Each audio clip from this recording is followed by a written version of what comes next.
Hello, Janki ji. Hari Om. So we'll start in 2 minutes.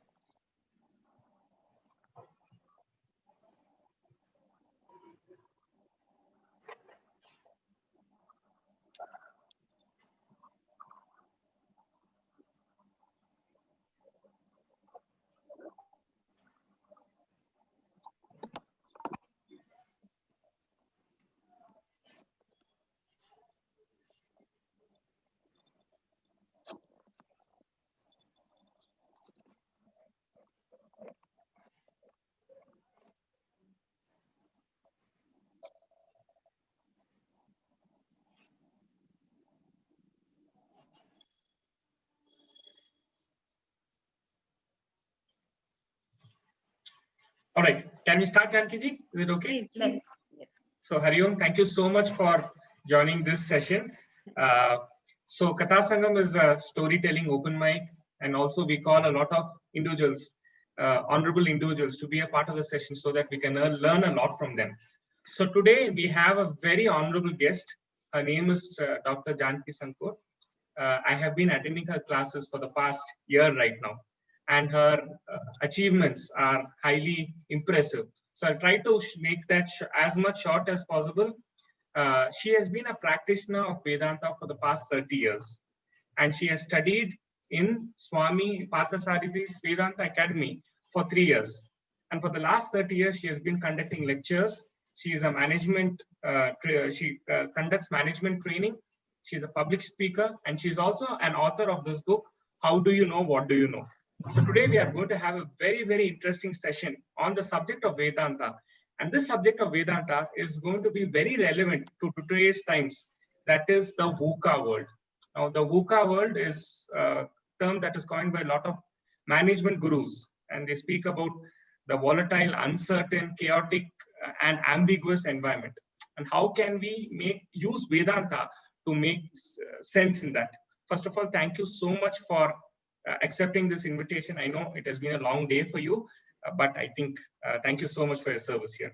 So first question I would like to ask you, ma'am, is how did you get into teaching Vedanta? How did I get into teaching? I think that became foregone conclusion because I took to Vedanta, I studied it, and when I studied it, I realized that, well, this is my life. So somehow from that, it just went on to teaching. Swamiji sent me to Delhi for a little while to take classes and all of that. So sort of became a foregone conclusion after I decided that this is it as far as I'm concerned. That's so nice, ma'am. But this was a slightly odd choice of career, right? Because in a country like India, we focus on being a doctor and engineer. Maybe today the professions have changed. But what made you choose into teaching Vedanta? Can you tell me something about the process of your life at the academy? Then how did you start teaching Vedanta? And also, I want to ask you this question. You have a pretty good hold over the scriptures, right? I've attended your classes. A lot of verses from the Gita and Upanishad. So can you throw some light on that, please? Okay, so I don't think that my choice was really in the teaching of the subject. The choice that I made was in the learning of the subject. So why I did that is because I was so convinced. I can't tell you how in my heart was that conviction that this idea that we have, that, we will go to school, we will go to college, we will take up a professional degree. I come from a very educated family, so it was obvious that I'm going to do my post-graduation. I'd rather go into the legal field like my father was. He was a barrister. Or I would then do my MBA like my brother did, do the Bajaj and the MNC stories. So it was like I had to choose one of these two. So I was very convinced that just doing school, college, doing this professional degree, whichever one I chose, and then having some career, getting married, having children, this is not the answer. There's nothing wrong in these things, but this is not the way you live life. There has to be something more to this. Because people who have done this, you look at your predecessors who have done all this, you look around you, and so to kya bada kiya, you know?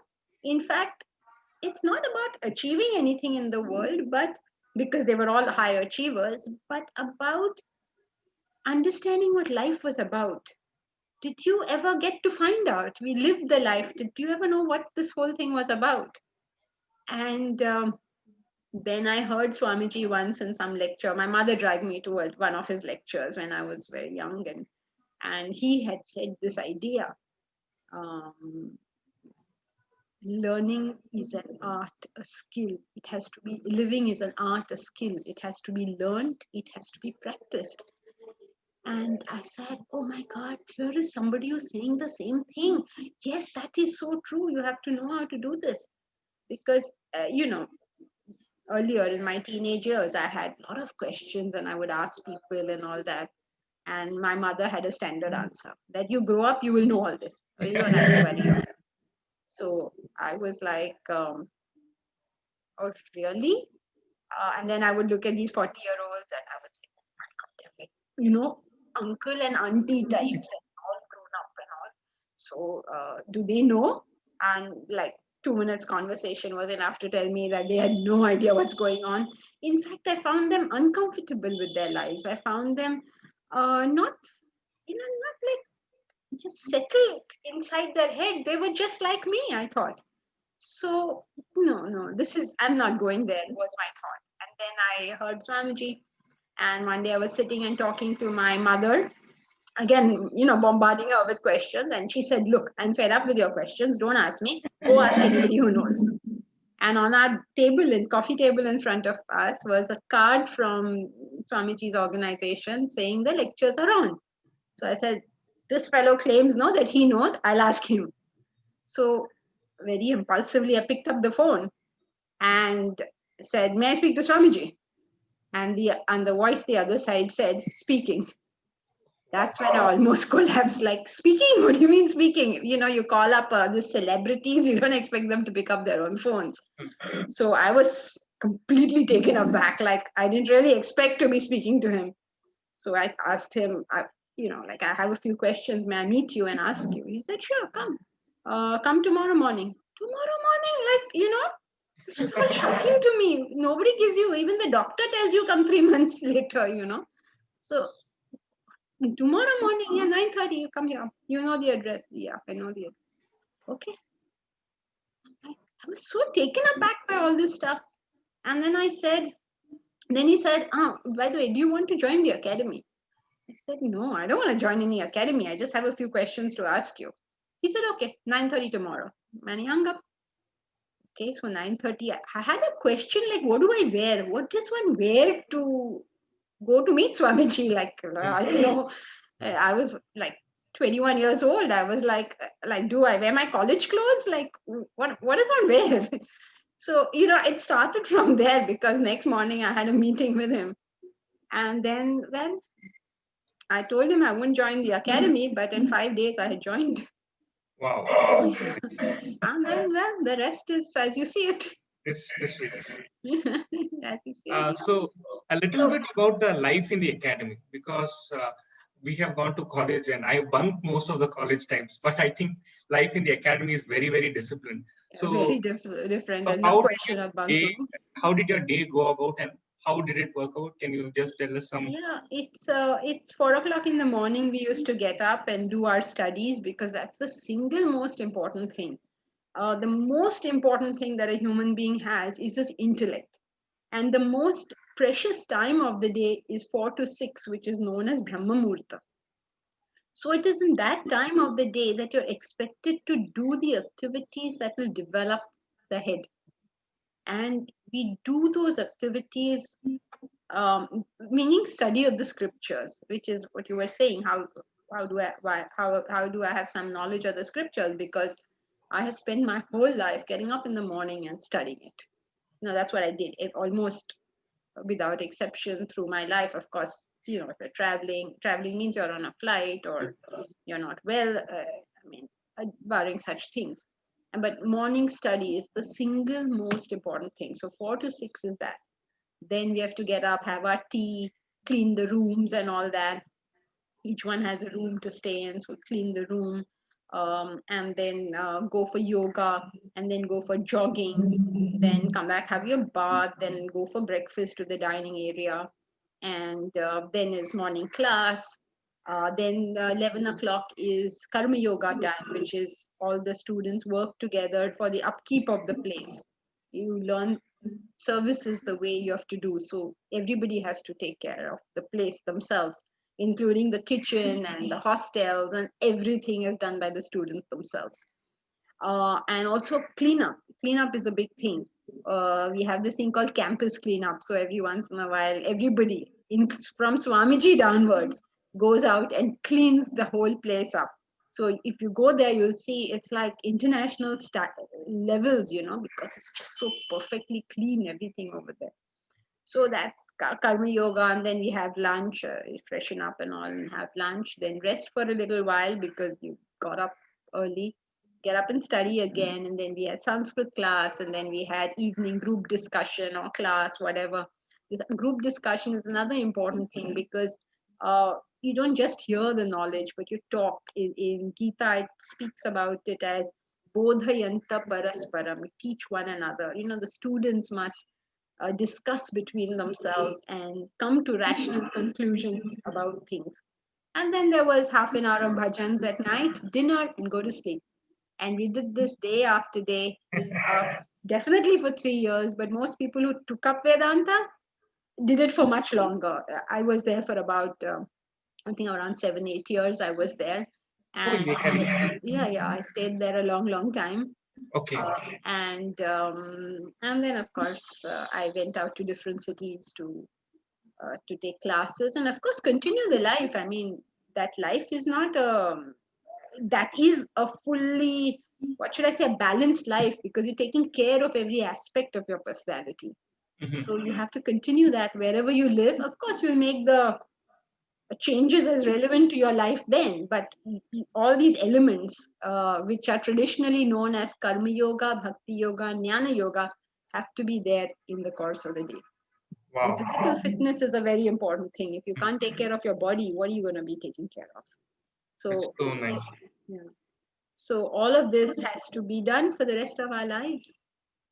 That's so amazing, ma'am. I think the discipline is something that you'll learn in the academy. I think more than scriptures, obviously, that is important. But discipline is something following a routine for 3 years, right? And in your Yes. case, 7. I think that is something very few people in this world are able to do so. Yeah. Ma'am, my next question is diving into the topic of the VUCA world. Today, I would use this term. We are in the spiritual supermarket. Okay, you switch on YouTube, you see so many gurus. You see a lot of motivation speakers telling their 2 bits.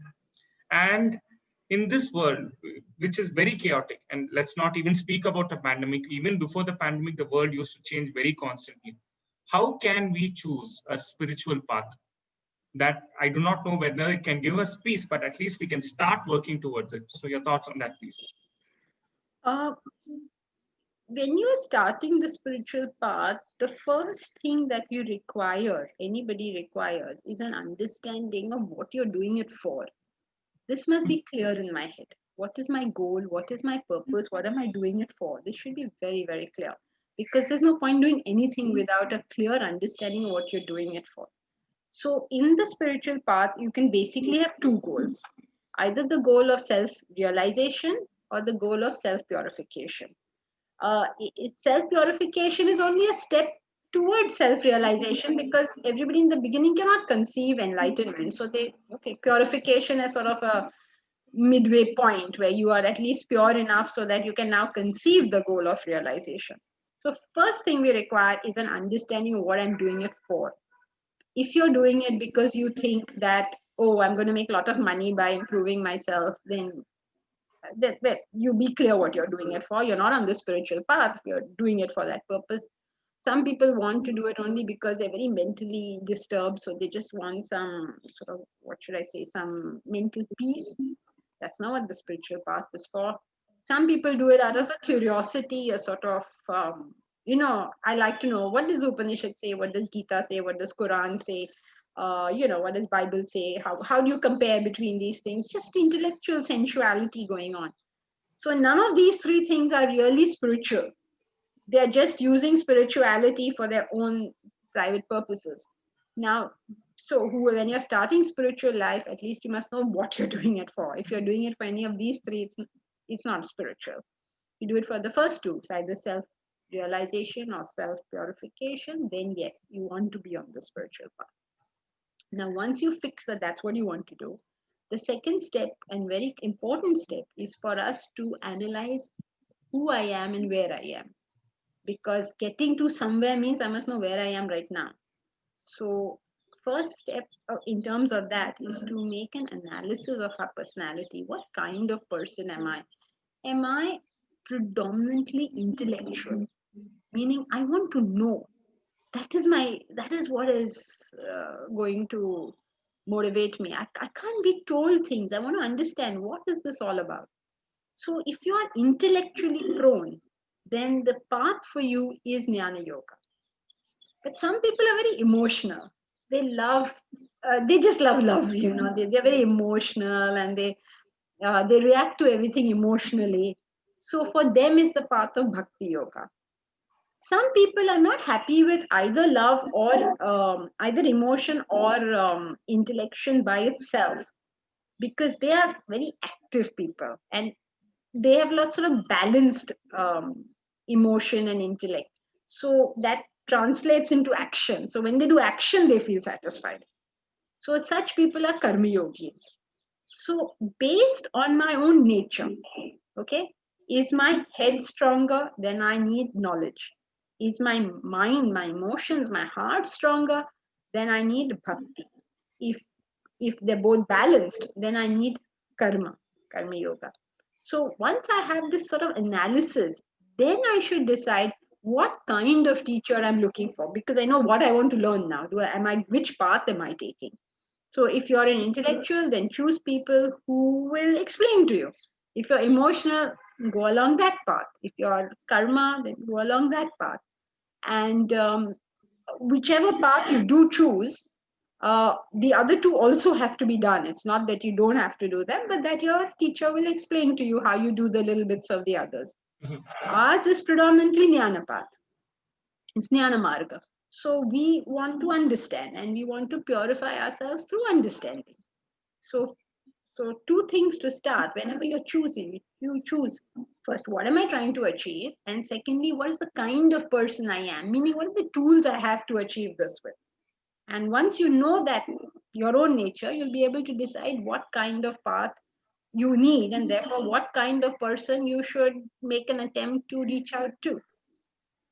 And then stick on the path till you find that goal, right? That's the most important. I mean, you may find that the first person you meet may not have been the best. So you can do some shopping if you want. True. But then eventually decide on something and then stick with it for a reasonable period of time, making sure you've actually done whatever you're supposed to do.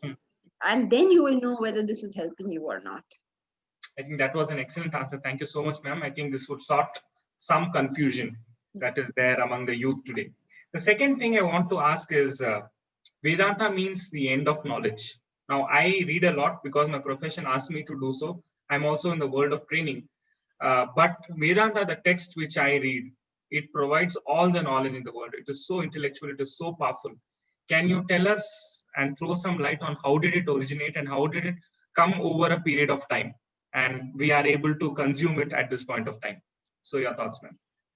Okay, so Vedanta comes from two Sanskrit words, Veda plus Anta. Veda refers to the four Vedas. I'm sure everybody is aware that we have four Vedas, which are our classic our textbooks, is the authoritative textbooks in India. They come from time immemorial. Their dating has been like 3,000, 5,000 different BC, so it's very, very ancient text. And there are four of them, Rig Veda, which is the oldest, Rig, Sama, Yajur, and Atharvana, four texts there are. Now, these four texts, which are supposed to contain this ancient knowledge, are themselves, each one of them are themselves made of four parts. So each Veda is made of four parts. Each Veda begins with first mantras. Mantras are chants eulogizing nature. You know, they talk about Agni and Indra. Indra is the big god of the Vedas, and Varuna, Mitra, and all this, many gods, which is phenomenal powers. So these are the chants eulogizing nature. Then the second portion contains the Brahmanas, which are the ritualistic part, which is the Havan and Yagnas, Yagas, all the rituals associated with it. And the third part are the Aranyakas. Aranyaka means a wooded place, a garden or something. So this is the beginning of some kind of introversion, introverted understanding of things. Rituals is a very external, society-led sort of function. It's all very clear and precise that you have to do this and you have to do this and you have to do this. But when you go into introverted pursuits, then you are going more into understanding what is going on rather than, you know, iske baad ye karo or uske baad wo karo or ye mantra bolo or, you know, whatever is told to you. So once you do the rituals and all, then you start questioning about life. And the Aranyakas are those questions about life. And then the last portion is the Upanishads, which actually give all the answers. They are the teachings on life itself, ancient teachings on life, and what is life all about, and what is the goal and purpose of life. Now, since the Upanishads come at the end of the Vedas, they are known as Veda Anta, Vedanta. Anta meaning end. So they come into the end of the Vedas.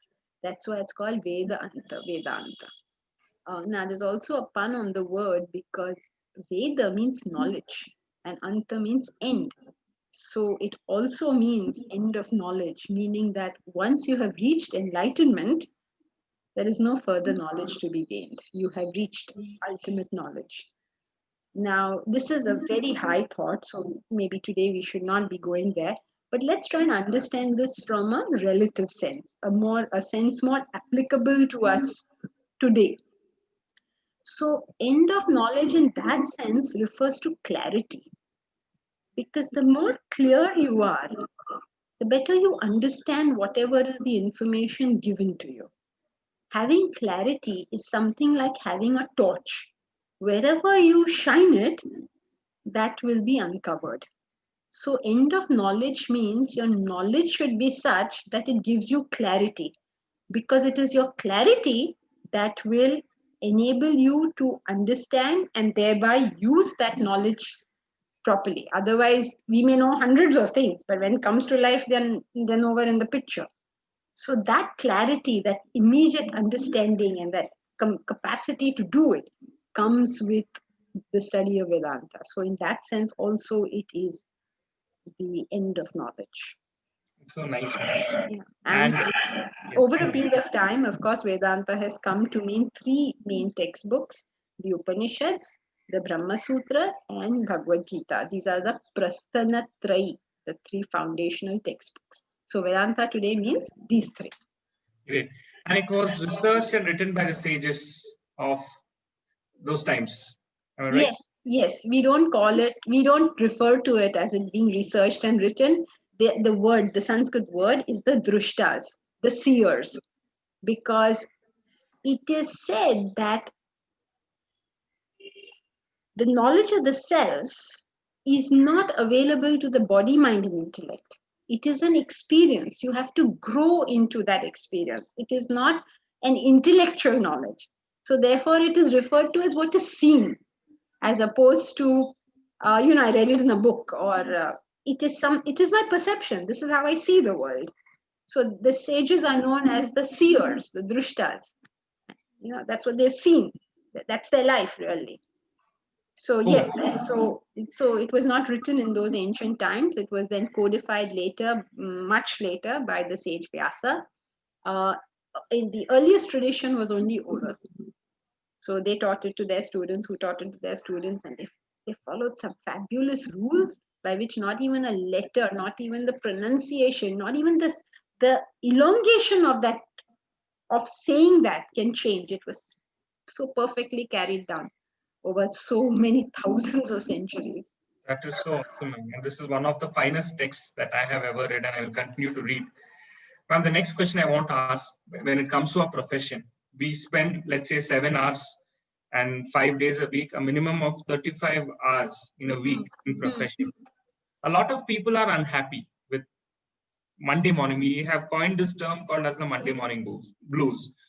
But we have this concept of Swadharma, which is fine. I will not call it as your passion, but doing what is according to your nature. So how can an individual find his Swadharma and do a profession which he likes and get some peace out of profession? The thoughts, ma'am.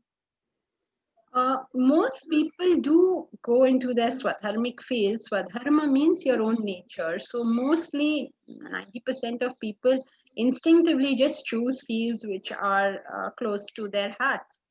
The problem is not, in most cases, of course, there are some cases where people have not done it and really messed up their lives. But the problem is not so much that people are not choosing their swadharma. The bigger problem, or the greatest problem, why we are so agitated with our work is because in our work we have no vision. We are always like, what am I going to get? What am I going to get? What am I going to get? This is my next target. This is what I have to do. This is this. It's always an attitude of taking. So in our work, when it converts to an attitude of giving, a certain rest, a peace comes to us. And not only that, you become highly productive. When you function with this, I have to meet this target, I have to do this, I have to do that, agitating yourself so much that you're making mistakes. And every time you make a mistake, you create work for yourself. You have to redo something, you have you get out of some issue. So this is called a very rajasic way of living life. I want something, so I'm going to work very hard to get it, and I'm going to work double hard to get it in double speed.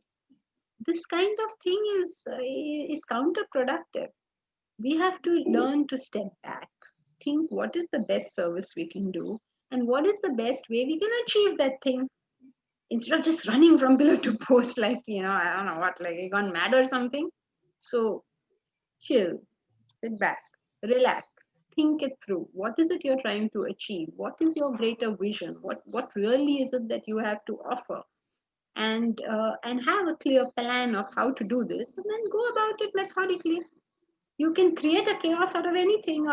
Just cooking a simple meal, you can create a chaos out of it, or you can do it, in a very calm and happy manner.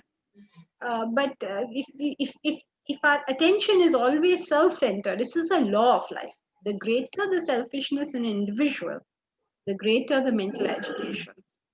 And if you can easily verify this by just asking yourself a simple question, think of any time that you have got agitated.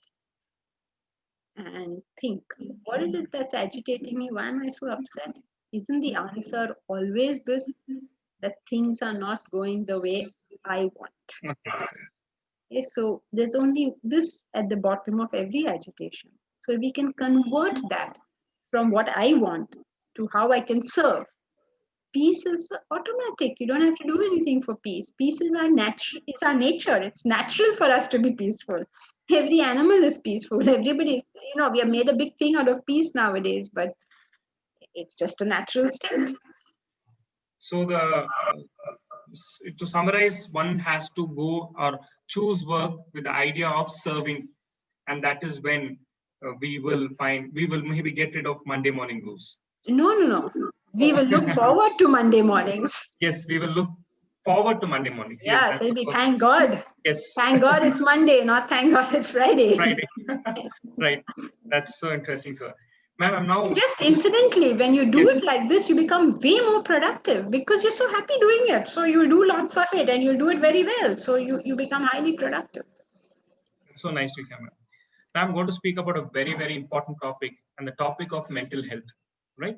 I am not very well aware of the figures, but the number of cases of depression are increasing by the day. I think we not even speak with regard to that.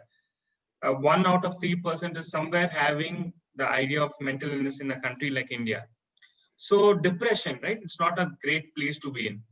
What does Vedanta, what does Indian spirituality have to say? I want to answer 2 questions. First, how can we avoid getting into the space of being depressed?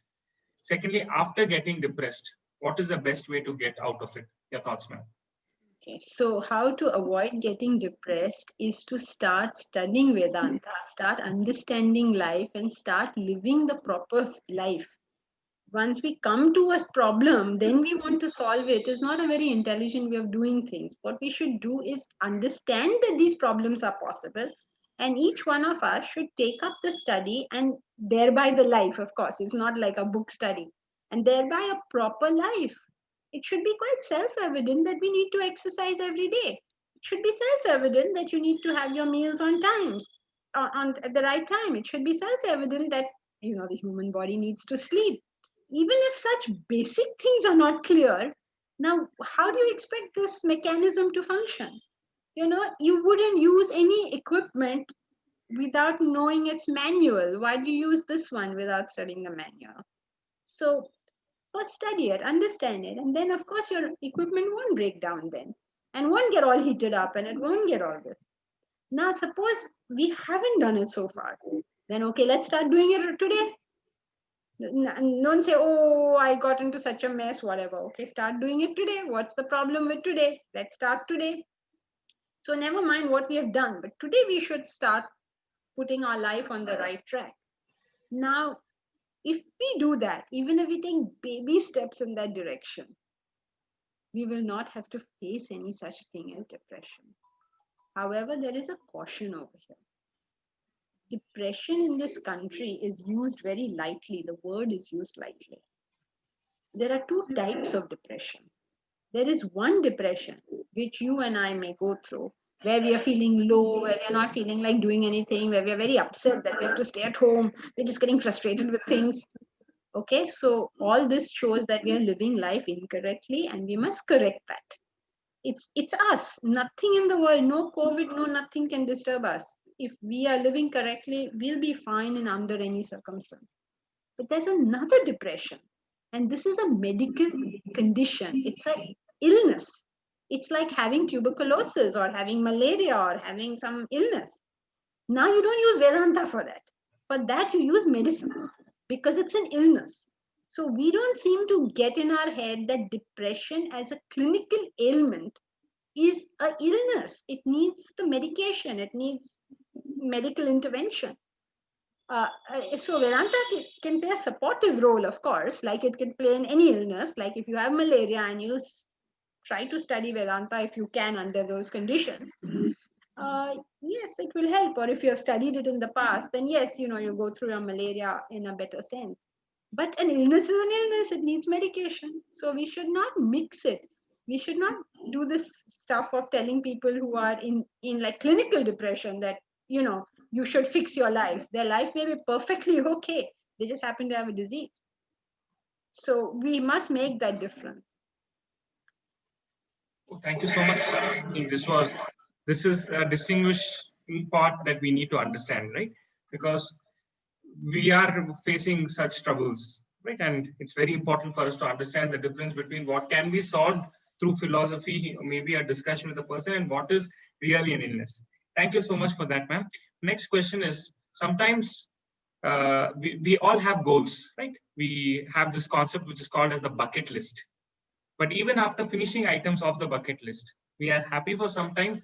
After that, it becomes even more empty, because at least when you're pursuing some goal, there is this joy of working hard. Like maybe an Olympic gold medalist want to achieve something, but after achieving that goal, there is a certain sense of emptiness. And again, you go through another goal and the endless cycle till you die. So what can we do so that we be full, right? And I think there is no reason why in life we can't be happy and full. So your thoughts on how do we choose our goals, and do we have goals like bucket list, or do we only have a spiritual goal? Your thoughts? Yes, please throw the bucket list into the well where it deserves to be. This is not, when we look at life with this kind of self-centered attitude, we lose its joy. We absolutely lose its joy. Things which are things which come to us as a byproduct of having done useful and good work are very enjoyable. But things that we chase directly like that will never give us any kind of lasting pleasure. There is a saying in, in India, we have this thing that Lakshmi is very chanchal. She can't be trusted. In fact, there's a nice Sanskrit literature piece that says she's so chanchal, you can't hold her with the sword. You can't hold her with your reputation. You can't hold her in your family name. I mean, you may be from a great family, you can still lose the wealth. You can't lose her with, you can't keep her with your skill. You can't keep her with your character. She's so chanchal. There's nothing you can do. She can just disappear anytime. She's a very chanchal lady. But the story goes that she's so chanchal, nobody can hold her. But if you worship Vishnu, then Lakshmi will follow you. So when we seek a higher purpose, a higher goal, when we are able to have some vision in our life of what is it that I can do, then all these things, all those things that so-called on my bucket list will just come, will get added on to me in the most beautiful, harmonious manner, and I will enjoy them. This way I'm chasing. I'm so agitated through the whole journey. At the end of the journey, I get like a little bit of happiness and I'm back to square one. This is not the right way to live. You know, today these words like money, business, they become bad words. I heard this lady on television saying something against health. Okay, so her way of saying it was, oh, everybody's into this health and it's become a $1 billion business. Like, as if being a $1 billion business is a bad thing. Isn't it a good thing to have a $1 billion business? How did that become such a bad word? Why would you say that? Or they say, oh, he's very business minded. Like he's only doing this for business. I said, that's a bad thing. What's I don't understand. Why is business a bad thing? The country progresses because its business works. If its business doesn't work and we want to have jobs, people will be dying on the streets. So what's wrong with business? What's wrong with having money? What's wrong with having $1 billion business? Sounds like a good idea to me. If we had so much money, there would be no starving person on the surface of this earth. It's stupid that there are people here who don't get food to eat. I mean, it's insane. We must be mad if we can have such a situation. So these are good things which are being called bad words nowadays. They're used as if it's a bad word. Why? Because what business has done is they have made the bottom line more important than the service they're providing. So what businesses have done is they don't care. They're going to wreck the environment but make some extra profit. They'll do it. They're going to wreck your health and make some extra profit. They'll do it. Do you know that tobacco companies, cola companies actually had research findings, publications saying why their products are not bad or are good for you? In fact, the sugar industry, I understand, right, got all this done, how bad fat is for you, instead of admitting how bad sugar is and the quantity they're putting into it. Yeah. So, when you start behaving like this, that's when business becomes a bad word. The same business done by J.R.D. Tata becomes a good thing. We look upon him as Karma Yogi. So it's not about whether you're doing a business or whether you're being a doctor or whether you're teaching philosophy or spirituality, but what is that attitude that gives us the pleasure of life and the productivity of life? People who are able to work with a higher vision in life are way more productive. They get so much done. In Madhusudan Saraswati says, Mukam karoti vachalam, pangum langayate giran. If you have that higher thought in you, as a mukam is a dumb person, you will speak eloquently. Mukam karoti vachalam. You'll start speaking or anything. And pangum langayate girim. Girim is the mountain. The pangum, the handicapped, or the lame will scale the mountain. When you have that vision.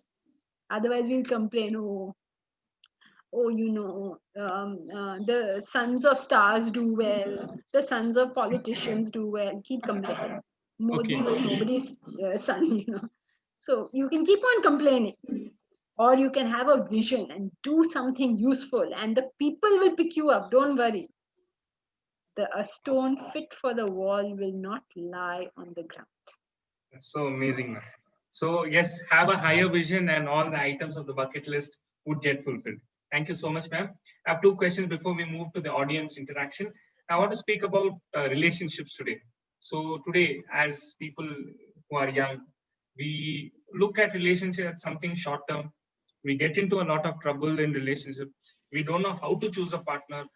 I know it's a big theory, and it would take a lot of time.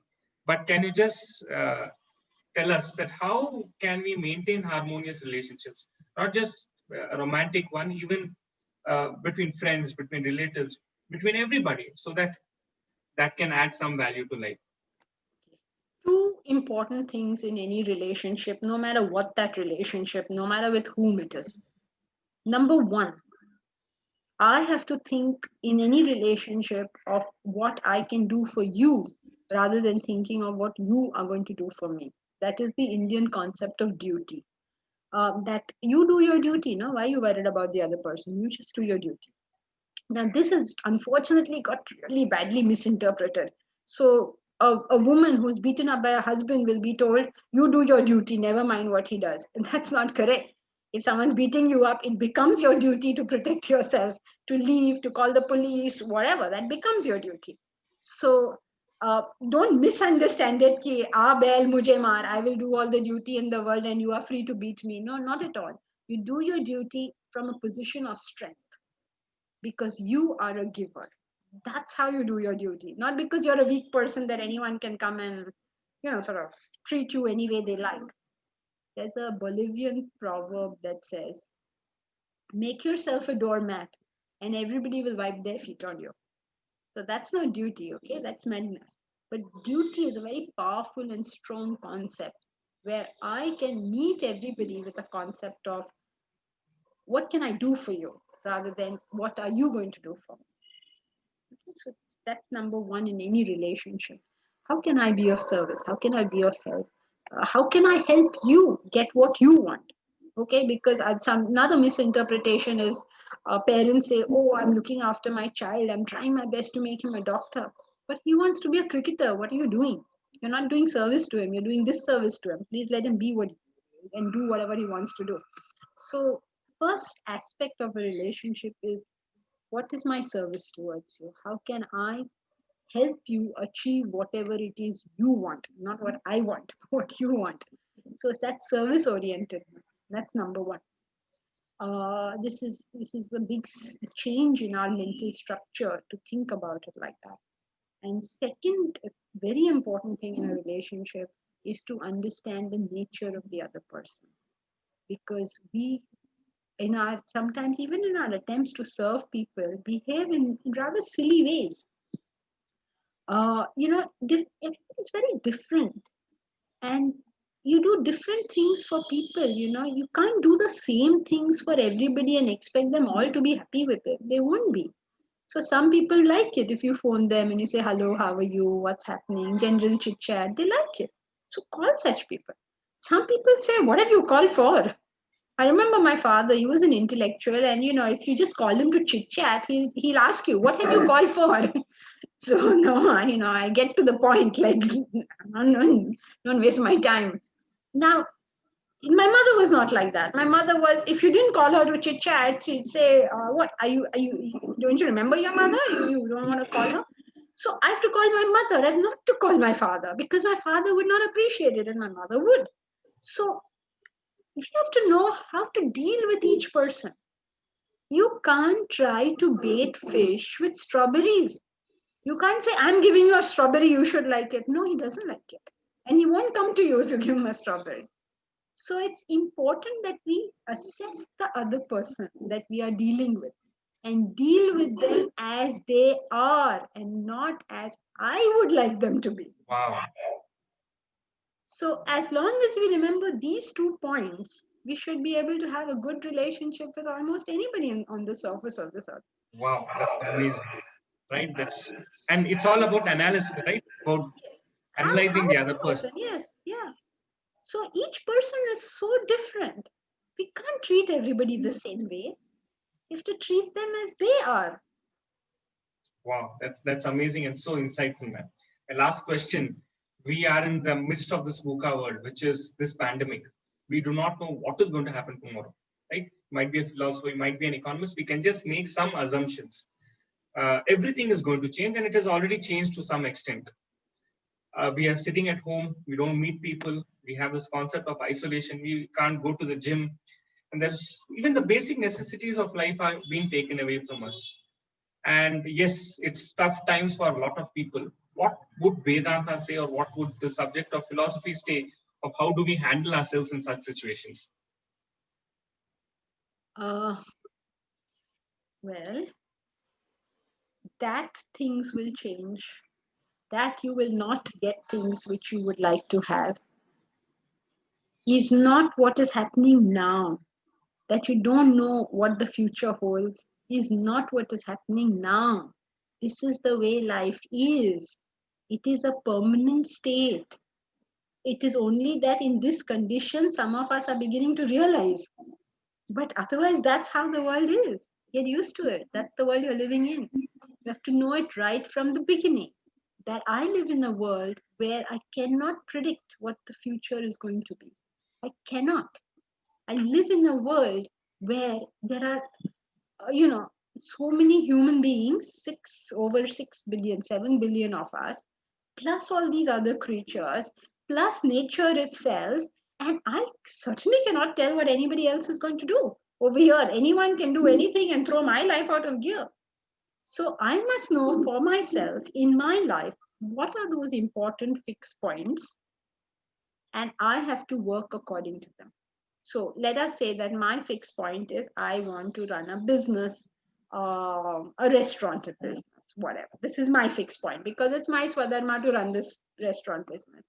Okay, now I have to be prepared right from day one that so many things can influence this. As a business, the nature of business is that it'll go up, it'll go down. I know all this. So once the things are fixed, I know that these are going to happen. There's no problem at all. Now, in the pandemic, half the people are spending their time being grumbling and frustrated and so miserable with things. Half the people are actually doing much better than they were doing before. I heard somewhere that Mukesh Ambani, I forgot some many billions amount of money he has made. Okay, he's living in the same world that we are. So are you going towards your goal no matter what the condition? Or for every condition, you will forget what your goal is? So our eyes have to be fixed on our goal and figure out how this current situation and any situation to come in the future, how can we best use it for our purposes? Like for instance, you want to take interviews, right? Now, so you're doing that. COVID hasn't stopped you. People wanted to study, they're doing that. People want to run some businesses. These garment manufacturers have switched over to mass. This is the human ability. That's what's called an intellect. How can I use this situation for my welfare instead of for my detriment?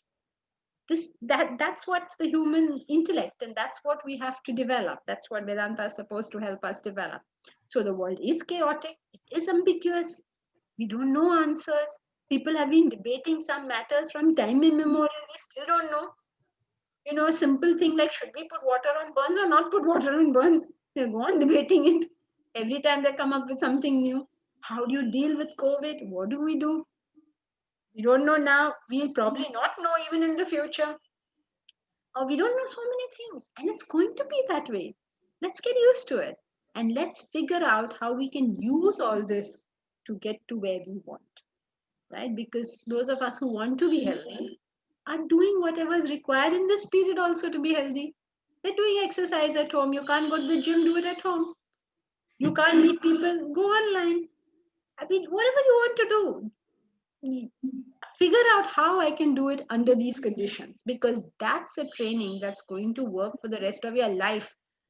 COVID will go away. The fact of this condition is not going away. This is just the way the world is. So strengthening your intellect, that is the key, right? Yes. I wish we had Vedanta in school, right? So by now all of us would be powerful individuals doing good for the society. Really, we should get it into the school. We should try and put it in the new education policy. I've been reading that, and it's got good stuff in it. But we have to execute. Policy is good, but we have to learn to execute all of that. True. Thank you so much, ma'am. And now we will take some questions from the audience. We have 10 minutes remaining.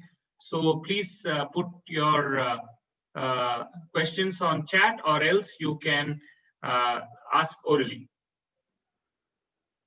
Yes, Aditi asking, will this talk be available on any social media platform? Yes, it is available on YouTube. Can I ask a question? Yes, Anusha. Yeah, good evening, ma'am. Good evening. A lovely talk, very enlightening. But does it cater to the predeterministic nature of life? Are we somewhere saying that everything is predetermined? Not at all. Just the opposite.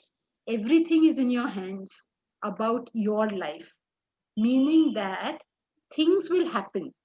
You have to use whatever is happening to your welfare, meaning to take you to the vision you have of life. So, not at all predetermined, just the opposite. The No, ma'am, only thing predetermined is this moment, because this moment is the culmination of everything you've done in the past, has brought us to this moment. Now, whatever I do in this moment will start determining my future. Then how would you explain not being able to get what you want? If everything is not predetermined, then how come person X is not able to get what he or she wants? All the efforts have been put in. If enough effort hasn't been put. No, ma'am, wouldn't Effort, no, effort is a big word. It's a very big word. Effort means not only what you did physically, not only what you did mentally, what you did intellectually. Did you ask for help, for instance? Did you go to people who might know how to do this better than you? Sometimes we don't know what will get us what we want. Do we even ask for help? Effort is a very big word, because you have to actually leave no stone unturned. And if you manage to leave no stone unturned, the gods cannot stop you from getting what you want. And this is shown by this very dramatic story in the Mahabharata, where there is this girl, 3 girls, in fact, who were, it was decided that you get these 3 girls married to the king. Okay, and Bhishma was in charge of getting these 3 girls from the Swayamvar. So what he did is he picked up all 3 girls, and nobody could fight him, and he brought them for his brother to marry. 2 of the girls agreed, and the third one was not happy. Because she loved somebody else. So she insisted that I should be left to marry who I want. So Bhishma said, okay, if you don't want to marry my brother, go marry whoever you want, that's fine.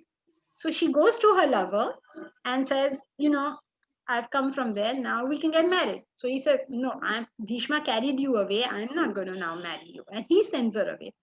So she comes back to Bhishma and says, okay, now he's not marrying me, I don't want to marry a brother, you marry me. So Bhishma says, I've taken a vow, I can't marry you. She says, no, you have wrecked my life. Because of you, all these problems have come. You marry me. He said, no, look, I'm sorry. I've made this promise. I can't, this is my promise. I can't get married to anybody, forget you or anyone. And then she gets really mad.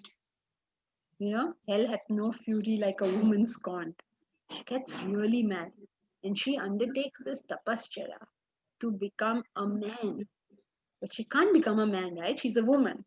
So the story is she actually does her tapaschara to the end of life, and next janma she's born as a man, and next janma she takes revenge on Bhishma. It's a rather dramatic story, of course, but the point is that even if you have got a bad end in mind, but you are willing to put in the effort that it's required, you are going to get it. So be very careful. Okay, thank you. Thank you so much. Gaurav, you have a question? You have to go on unmute. Hello, ma'am. Okay, so recently I've discovered that I have arthritis and I limp while walking. Now, ever since this phase, I've become extremely comes to health. In fact, I am scheduled to go for a walk at 6:30, and right now the only thing that I'm thinking is walk for the planned 30 minutes. Will I be able to complete all the exercises I planned? And that anxiety just keeps going on and on. So how can I tackle that? When did you discover this? About a year back. About a year back. Okay. So when we hear something bad about us, something bad is happening initially, we feel very bad and we should just let ourselves go through that sorrow. Okay, don't just keep judging ourselves, let it be. But now that 1 year is over and you have sort of got used to it, now we have to understand, why am I going on? Now this is a given. Okay, the situation is a given. Now the question is, how am I going to get out of it? So I make myself a schedule, and the schedule must include whatever I'm doing for this and everything else that I'm doing, and then stick to that schedule. Because really, even if I do manage to solve this problem, you're young, even though you've got arthritis, it's quite possible that you will get over the arthritis one day, depending on what that condition is. But life will always throw things at us. Arthritis is not a problem, something else will become a problem. Arthritis is not solving you, you're troubling you, your wife will start troubling you, your wife is not troubling you, your boss will start troubling you. Kuch na kuch to hota hi rahega. So what we have to do is learn to sharpen our intellect so that it does not allow the mind to go into these unproductive channels. Whatever I'm capable of doing to handle the problem, I will do. Okay, and I will fill my life up. They say an idle mind is a devil's workshop. I mean, no free time. This world requires us a lot. There are lots of problems in this world. Each one of us take up one problem to handle in this world also, we not solve all of them. There's lots of work required in the world. So I'm not keeping my mind idle. So I make a schedule and I'm going to stick to the schedule for the arthritis and schedule for your other goals in life. This is not your only thing, right? So many other things you have to do. You're young, you have a whole life in front of you. So make a schedule, stick to the schedule, don't leave your mind free, and get up every morning and study so that you strengthen your intellect. That doesn't allow the mind to keep fooling around with us like this. It can make anybody's life miserable over anything. Some people have made their lives miserable over, he didn't wish me good morning. Arey, he didn't wish me good morning, but why am I unhappy? He should be unhappy. No, he can't wish people. Why am I unhappy? It's like he has eaten chilies and my stomach is hurting. इसमें क्या बुद्धि की बात है? So problems will come. We will do whatever we need to do, and we will keep our mind from getting excited about the problems, because this isn't the last problem. I don't mean to frighten you, but if you have another 70, 80 years to live, can you even imagine how many problems you're going to face? COVID will seem to you at some point in your life, COVID may seem to be a nice time to you. So there's no point getting worked up about all these things that come and go and waste of time. What am I doing? How do I schedule myself so that I can keep on doing that is the question. And of course, morning study is very important, Gaurav, because that helps us strengthen our intellect to be able to execute all this. Okay. Thank you so much, ma'am. Thank you. We have time for just one question. Praful wanted to ask. So Praful, if you can just tell me what your question is. Thank you so much, Ganesh. Well, it was wonderful hearing you, ma'am. Thank you so much for that. And yes, my question is, like, in today's world, in this vibrant world, people are just running behind the money, running behind the fame and all those things. Well, in all these things, I just hear this one word that we need to find an inner peace. What is inner peace in terms of you, and how can we achieve that inner peace? Inner peace is just a coin term. All peace is inner. There is no outer peace. There's only inner peace. Inner peace is coined only to say that whatever peace I have is not disturbed or interrupted by external happenings. So when I have an independent peace, that means I am peaceful no matter what is going on around me. That is called inner peace by some people. Otherwise, all peace is inner only. What is outer peace? There's no outer peace. So how do you develop it is by what we have spoken about, which is firstly, purification of the mind, which is unselfishness, and secondly, development of the intellect to hold the mind from going into unproductive channels. So if we can do these two things, which we achieve by the study of Vedanta, then you have peace. Peace is no big deal in life. Peace is the natural human state. It's the natural being state. It means all beings have it. So if we just do our stuff properly, we will have it. Thank you so much, ma'am. There is one more question here from Monish Dukhande. Yes, Monish. I have a 3 years daughter, and how can I get her started with Vedanta studies? Monish, you can't get her started with Vedanta studies at the age of 3. What the best you can do for her is you start the studies now, so that she will learn through seeing you, not through your lectures. The best way of bringing up a child is to practice, not preach. So when you live the right lifestyle, you don't need to worry about her. She will do it too.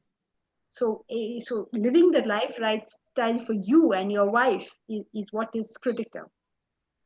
And as far as she is concerned, the best you can do for her right now is encourage is tell her stories from Ramayana, Mahabharata, from the Puranas, from Hitopanishad or Hitopanishad. What is this? Hitopadesha and Panchatantra. Bring up the children with these stories. They're designed for that purpose. So tell her these stories, and you take up Vedanta and live that life, and your child is taken care of. Thank you so much. Right. Thank you so much, ma'am, for taking your time. I know this has been a tough day, but thank you so much for enlightening us with your knowledge. I hope this was a good session for you too. It was. All right. So I would just make one announcement before we close. We have weekly classes, right? We speak about strengthening the intellect. So this is guided classes, and on Thursdays between 7 to 8 p.m. we have the study of Bhaja Govindam that was written by Adi Shankara. Then on Fridays we have Bhagavad Gita, where we go chapter by chapter, verse by verse. So it gives you a certain sense of direction. On Saturdays, that was today in the morning, we had the Vedanta treatise that was written by Swami Parthasarathi, and tomorrow at 10:30 to 11:30 a.m. we are again going to look at the Bhagavad Gita. So I think there is a number that is mentioned there in the slide, or else there will be a number that would be mentioned on the chat. Okay. Yes, here's a number, Bharat 7900062851. Please get in touch with Bharat. Be a part of these classes, and let me assure you, it has been a very, very fruitful journey for me. So with this, I end this conversation. Thank you so much, ma'am, once again, and I thank all the participants for patiently listening to us on this Saturday evening. And I wish each one of you the best of luck. Thank you so much. Janki ji. Thank you, Dee. Hari Om. Thank you, Janki ji. Thank you so much. It was indeed a pleasure, and Hari Om, Janki ji. It was really an eye opener for me. Thank you so much for bringing this to us. Thank you. Thank you.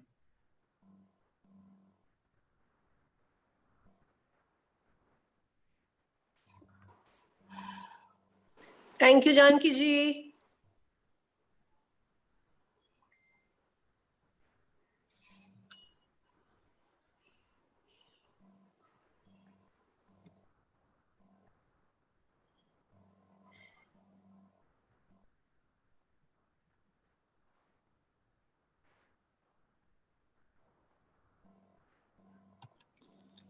Thank you so much. Thank you. Thank you.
Hello, everyone.